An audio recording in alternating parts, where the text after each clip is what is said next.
France వేదికగా అట్టహాసంగా సాగాల్సిన euro 2016 football championship అంతులేని అపఖ్యాతిని మూటగట్టుకుంటోంది.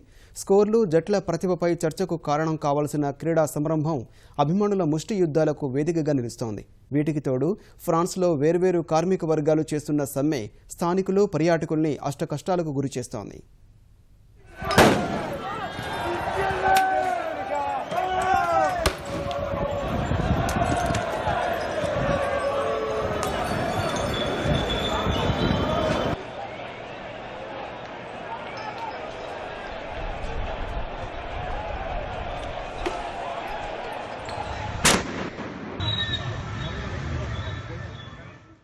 అభిమానం వెర్రితెరలో వేసిన కారణంగా చెలరేగిన హింస ఇది.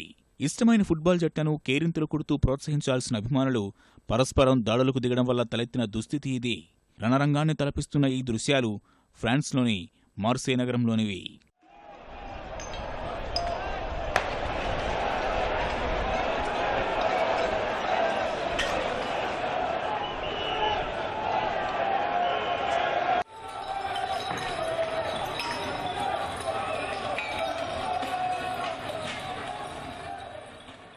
ఐరోపాలో 4 ఏళ్లకోసారి జరిగే ఫుట్బాల్ క్రీడా సంరంభానికి ఈసారి ఫ్రాన్స్ ఆతిథ్యమిస్తోంది. ఈ నెల 10న యూరో 2016 పోటీలు అట్టహాసంగా ప్రారంభమైనప్పటి నుంచి రోజూ హింసాయుత ఘటనలు జరగడం అందరినీ ఆందోళనకు గురిచేస్తోంది. ఇందుకు ప్రధాన కారణం 2 ప్రధాన జట్ల అభిమానుల మధ్య వాగ్వాదాలు తీవ్రమైన ఘర్షణలుగా మారడమే.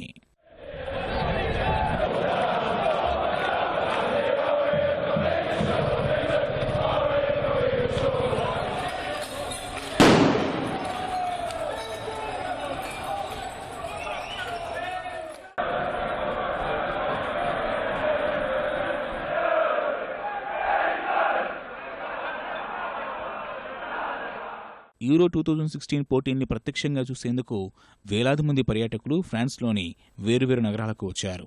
ఇదే తరహాలో ఇంగ్లాండ్, రష్యా జట్ల మధ్య ఫుట్బాల్ మ్యాచ్ తిలకించేందుకు పెద్ద సంఖ్యలో అభిమానులు మార్సే నగరానికి తరలివచ్చారు. అయితే 2 జట్ల అభిమానుల మధ్య గురువారం జరిగిన చిన్నపాటి వాగ్వాదం తీవ్ర రూపు దాల్చింది.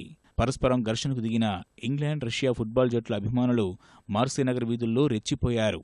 ఒకరిపైకి ఒకరు మంచినీళ్ల సీసాలు, కుర్చీలు, ఇలా కనిపించిన వస్తువులన్నీ విసురుకుంటూ దాడులు చేసుకున్నారు.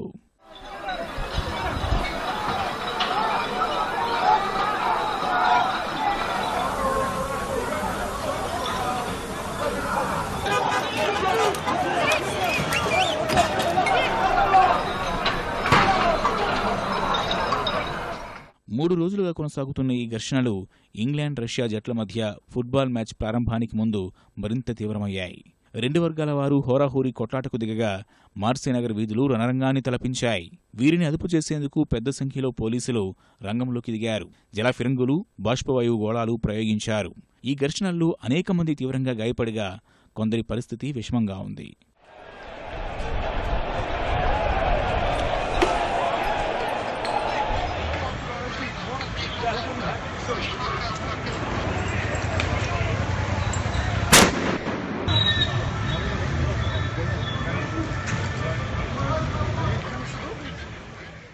అభిమానుల మధ్య ఘర్షణలకు తోడు ఫ్రాన్స్ ప్రభుత్వాన్ని మరికొన్ని తలనొప్పులు వేధిస్తున్నాయి. యూరో 2016 పోటీల్ని అత్యంత ప్రతిష్టాత్మకంగా నిర్వహించాల్సిన సమయంలో కార్మిక సంస్కరణల్ని వ్యతిరేకిస్తూ వేరువేరు విభాగాల ఉద్యోగులు సమ్మెబాట పట్టడం అక్కడి సర్కారును ఉక్కిరిబిక్కిరి చేస్తోంది. డ్రైవర్ల సమ్మెతో 11 రోజులుగా రైళ్ల సేవలు నిలిచిపోగా ఎయిర్ ఫ్రాన్స్కు చెందిన సగం మంది పైలట్లు అదే బాట పట్టారు. ఫలితంగా అనేక విమాన సర్వీసులు రద్దవగా విదేశాల నుంచి రావాల్సిన ఫుట్బాల్ అభిమానులు అష్టకష్టాలు పడుతున్నారు. అటు ప్యారిస్లో పారిశుద్ధ్య కార్మికులు సమ్మె చేస్తుండగా ఎక్కడి చెత్త అక్కడే పేరుకుపోయింది. ఫలితంగా నగర అందాల్ని వీక్షించి ముగ్ధులు కావలసిన విదేశీయులు దుర్గంధంతో నానా ఇబ్బందులు పడుతున్నారు.